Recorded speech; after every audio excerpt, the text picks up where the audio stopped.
Hi friends, మంచిగా ఉన్నారా? మా ఇంట్లో ఒకటే కనకాంబరం చెట్టు ఉన్నది. దానికి ఫుల్ పూలు వస్తాయి. దానికి అట్లనే కంకులు కాస్తాయి. కంకుల నుంచి వెళ్ళి గింజలు సేకరించి కనకాంబరం మొలకలు చేద్దాం అనుకుంటున్నాను. ప్రతి వీడియోలో మా మమ్మీ నాకు హెల్ప్ చేస్తుంది. మా మమ్మీ నాకు సపోర్ట్. ఎవరేమన్నా కూడా మా మమ్మీ నాకు చాలా సపోర్ట్ చేస్తుంది. ఈ వీడియోలో నేను వీడియో తీస్తున్నా, మా మమ్మీ మట్టి దంచుతున్నది. వీటిని కనకాంబరం కంకులు అంటున్నా. మీరు ఏమంటారో కామెంట్ చేయండి. నాకైతే తెలియదు దాన్ని ఏమంటారో. అంటే లోపల విత్తనాలు ఉంటే అందులో వాటర్ పోసి చిట్పట్ అని అంటే అందుకని మేము మూత పెట్టాం ఎగిరిపోకుండా విత్తనాలు. మా మమ్మ అయితే బకెట్ ఎక్కువ హోల్స్ చేస్తుంది వాటర్ పోవడానికి. అయితే పూల చెట్లు పెట్టడం అంటే చాలా ఇష్టం. మా ఇంట్లో మల్లెపూల చెట్టు, కాడ మల్లె చెట్టు, సన్నజాజి చెట్టు అన్నీ ఉన్నాయి. మా ఇంట్లో ఒక పెయింట్ బకెట్ ఉండే, దాంట్లో ఇక దంచిన మట్టి అంతా అందులో వేస్తున్నాం.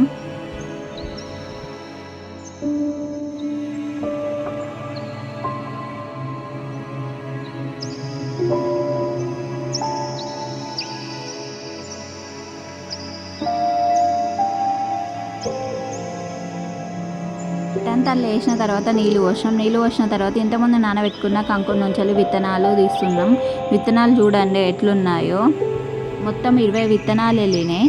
కౌంట్ చేసుకుంటూ పెట్టినాం, ఎందుకంటే మళ్ళీ ఎన్ని మొక్కలు వెళ్ళినాయో తెలియాలి కదా. వీడియో నచ్చినట్లయితే లైక్ చేయండి, షేర్ చేయండి అండ్ సబ్స్క్రైబ్ చేయండి. మీకు ఎట్లాంటి కంటెంట్ ఇష్టమో కామెంట్ చేయండి.